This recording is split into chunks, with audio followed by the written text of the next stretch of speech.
Good evening, everybody. I'm Kiselechi, and I'm here again to talk to us about something very important. For the past few weeks since the holiday began, I've been talking to parents. I've concentrated more on parenting because I'm just trying to pump out my love for the kids because they're on holiday. And last week I looked at fatherhood. Fatherhood. So this video is just mainly for my visual followers, those who do not like to read, those who feel my posts are too long. And this is for you. So I want to talk about fatherhood, what it takes to be a true father. So fatherhood is not just a title, it is a calling. I don't know how many fathers are in the house today, but you can father a child or you cannot be a father to that child. You may father a child and not be a father to that child. Sorry. You may father a child but not be a father to that child.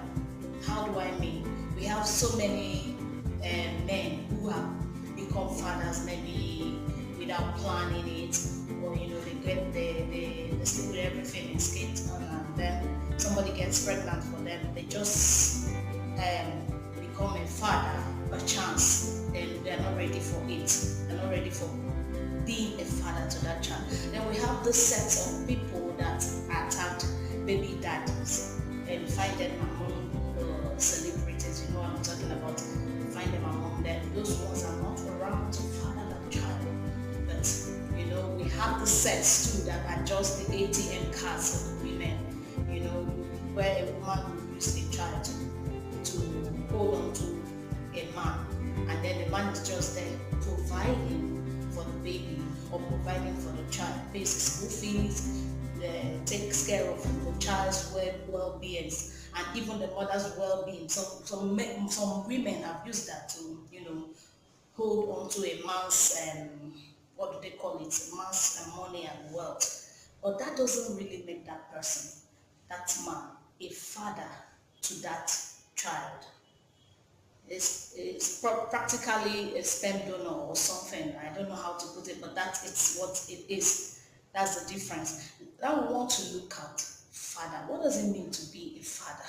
What does it mean to fulfill this calling of fatherhood?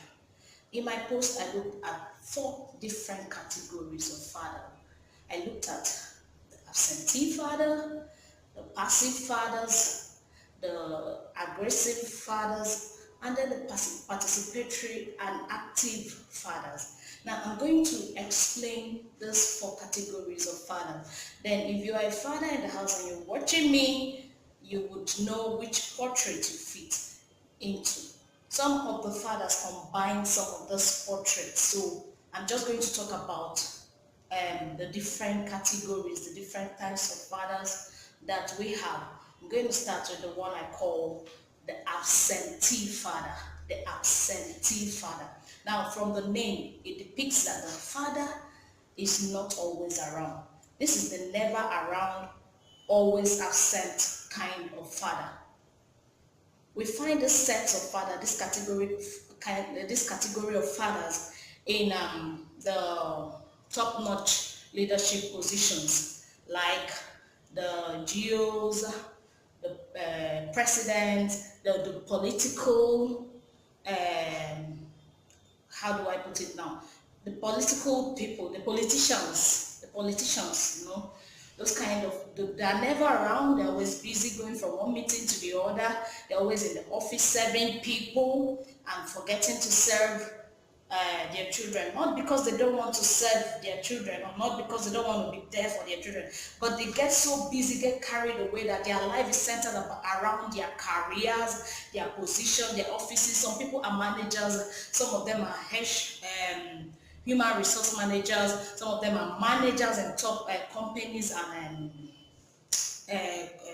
parastatals. And so they are always busy working, making money, working for the children, It's not wrong to be in those positions, is it? No, it's not wrong. But most times, these fathers miss it. Not because they want to miss it, but because of the position they occupy.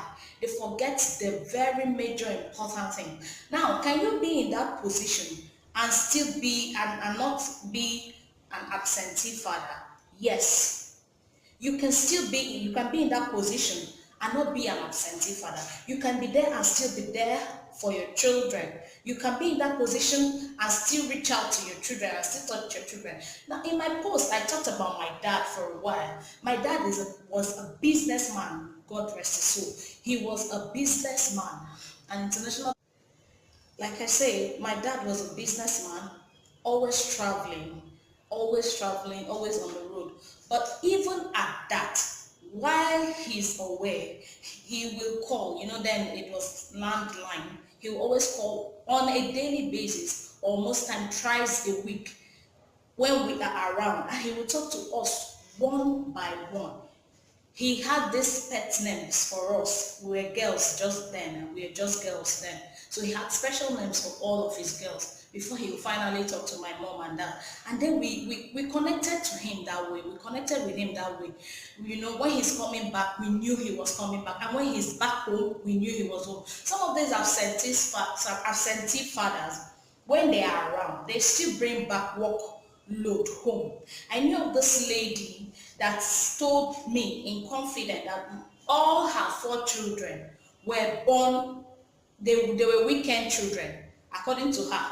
Her husband was a bank manager then, and then he worked in another city while they stayed in Owerri. So on this particular holiday, September, she insisted that she was going to bring her children down to Calabar to stay with their father, because the children does not know their father.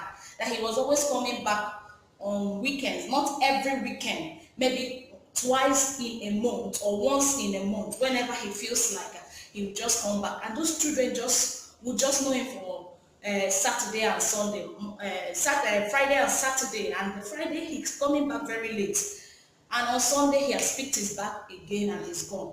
And so he impregnates his wife on weekends. It's funny, but she insisted and brought them over to stay with their dad for this long period of holiday. And then the man was always complaining because he wasn't used to the children being around, their jumping around, their noisiness and all that. And then the children felt bad and they were like, Daddy hates us, let's go back to Owerri, let's go back to Owerri, let's go back to Owerri. That's not how it's supposed to be. That's not how you have been so absent that you know nothing about your children. It is wrong. It is very wrong. Those are the absentee fathers. So if you're in this category, take note. The second category I want to talk about is the passive fathers. The passive and the indifferent fathers. These ones are there. They are not absent. They go to work, they come back, they are there. This set, I use the Eli. They are the Eli kind of fathers. You remember Eli in the Bible now? Eli was a prophet that handed over to Samuel, not because he did not have children that would have taken over from him, but because he was a passive father. His children were doing wrong. They were sleeping with women in the sanctuary. They were collecting bribes. They were eating food meant for, they were doing a lot of wrong things. And then God was not happy with them.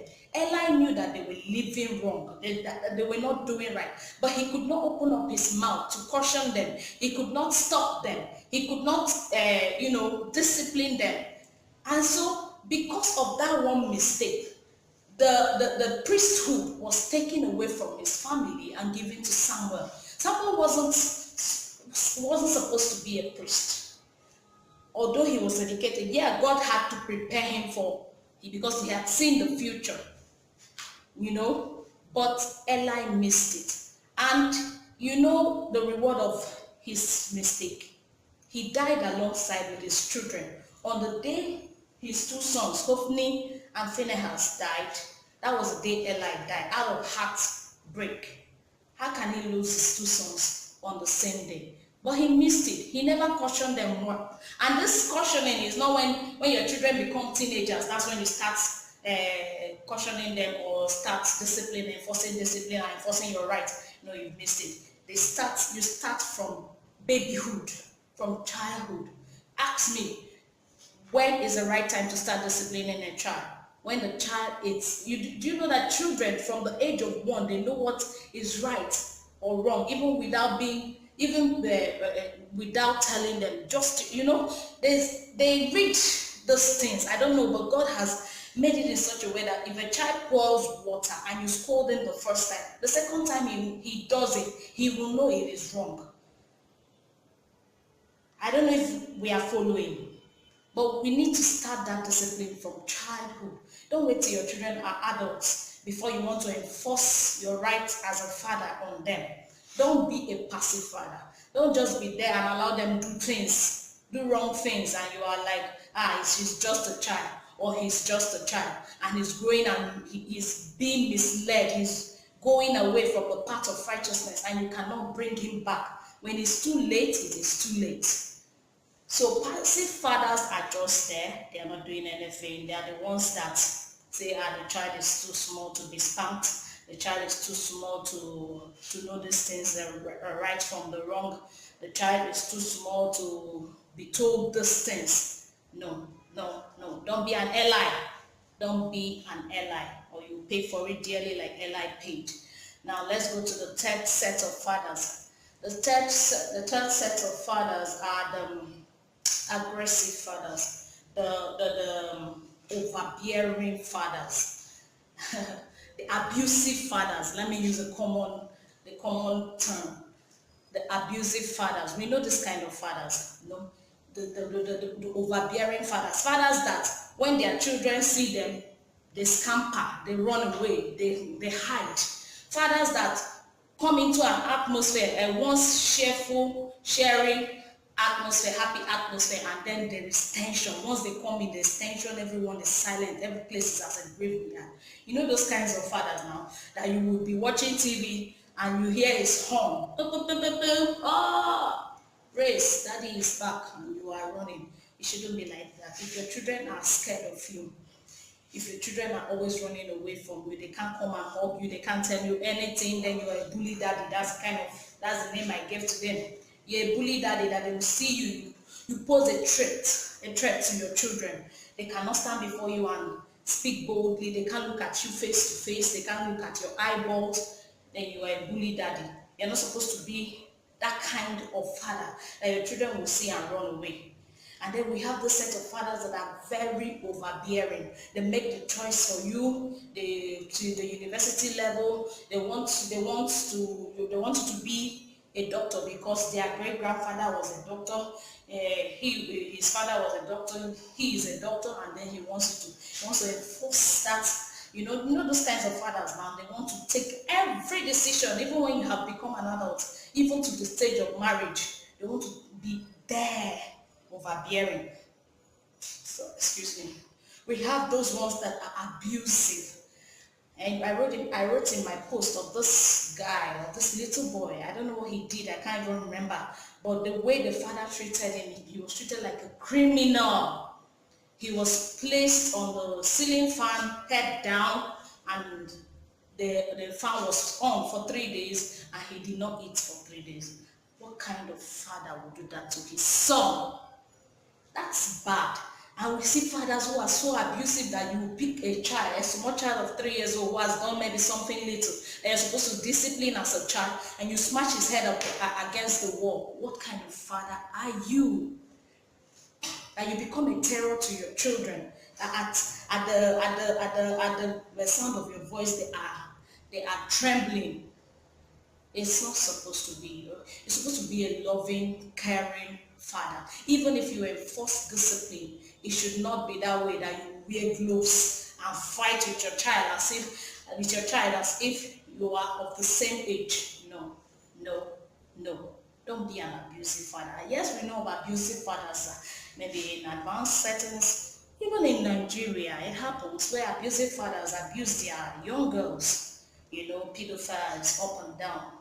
We say it's the devil. Well, That's not what I want to talk about. But if you are aggressive, you treat their mother like trash, you also treat the children alongside their mother like trash, then you are in this category of father I am talking about.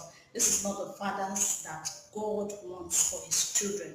If you are that kind of father, you have to desist from it. Now, finally, let me talk about the kind of fathers that God wants for his children, the kind of fathers that God respects, that God wants. Remember Abraham in the Bible?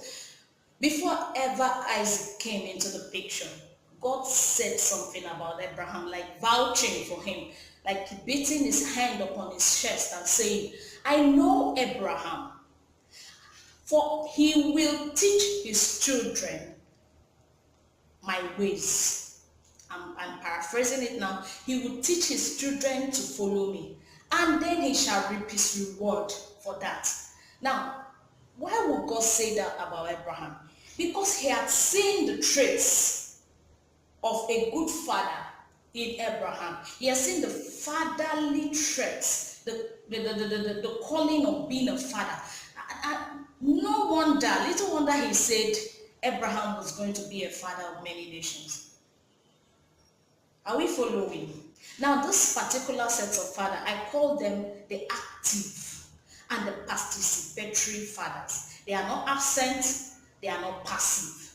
They are active and they are present. They are active and they are participatory. They take part in the livelihood of their children. They take part in the upbringing of their children. You know, fathers these days, because they are being called the head of the family and they provide for their family. They are the ones who run the affair of their of providing, bringing in money. They now leave the priesthood to the mothers. It's not supposed to be that way. Yes, mothers play a very big role in the home, but you need to understand the place of hierarchy. You should not leave your position as a man to the woman. And when it comes to upbringing of the child, the two persons, the two parents are involved, and you have specific roles to play.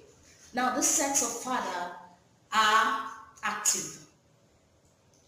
They discipline when it is time to discipline. They enforce discipline when it's time to discipline.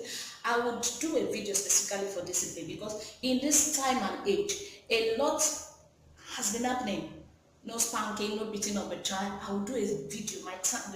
My time here is fast spent. But understand your place as a father. Paint a good portrait for your children.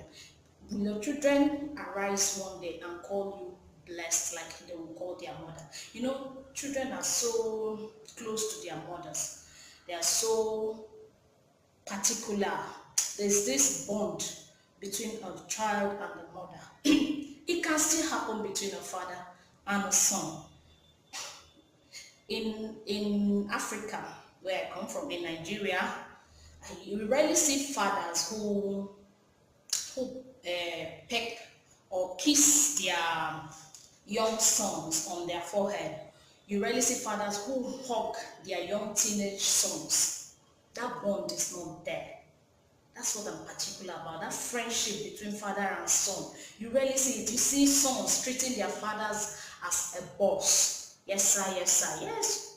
The place of respect. There's a place of respect, like I said in my post. Please, after this video, visit and you read in details what fatherhood is all about, you know. So, there's a place of respect. It is different from fear. For your son to be fretful before you, that is different. It's something different. But if he respects you, he loves you. If he loves you and he gives you that respect out of admiration, you see it. Your son will be proud to call you his role model. Now, active and participatory fathers are nurturers. Active and participatory fathers are role models to their children. Active and participatory fathers, are always present. They see the future of they pray for they bless their children, and they see the future of their children. They pray for a better future for them. Active and participatory fathers leave inheritance for their children. This is one part that a lot of us are missing these days. A lot of us fathers are missing these days. Leaving an inheritance for your children. The Bible says a good father leaves an inheritance for his children. If you're a good father, you will plan for their future. It does not matter what you are leaving. We are not saying you should buy the whole land or get a whole huge landed property. All we are saying is leave something for them, that at the end of your days, that you know, I don't know if they still write will these days, you know, plan their life. How many children do you have? How are you planning for their future? It's not just about educating them. At the end of time, you should be able to say, you, this is your portion. You, this is your portion. I bless you with this. Leave an inheritance, especially the sons. Leave an inheritance for your children as a good father. Then I talked about discipline. A good father disciplines the child. A good father trains up the child in the way of the Lord. And if you're a good role model, you know, you will model a good lifestyle for your children. My mom used to say something, you cannot plant cassava and hope to harvest yams from that place. So what you sow, it's like garbage in, garbage out. What you sow is what you will reap. What you put into that child is what you will get at the end of time. And a good father gets a reward for training that child. The child would bless you. The child will bless you. Get a reward from that child. The society will applaud you for your efforts to bring up such a wonderful young man that has become a blessing to his own generation. God himself will be happy with you. You will get a reward for nurturing that child to greatness, for calling forth the seed of greatness out of him and making him a godly offspring. Your contribution will be also praised by your wife, you know. So don't relent. Don't give it all up for the children. Remember, these children are for the wife, sorry. Remember, these children are the heritage of the Lord. And you are the caretaker of these children. God will ask you about them. If they go astray, if they miss their way, if they miss their calling, if they miss their purpose on earth because of you, God will question you. You will give an account of it. Take note of this. And take up your mantles as great fathers. Take up your mantles as good fathers. And begin to lead your home. Begin to become the priest of your home. Take your authority, take your place, and become the father God has called you to be. Fulfill that calling as a father, and you will be blessed for it. I hope this has been helpful. Please, if you like this video, I want you to like this video. Like and subscribe. More to come. Visit my blog www.pieinks.com and read. I'm going to leave the description down below. God bless you.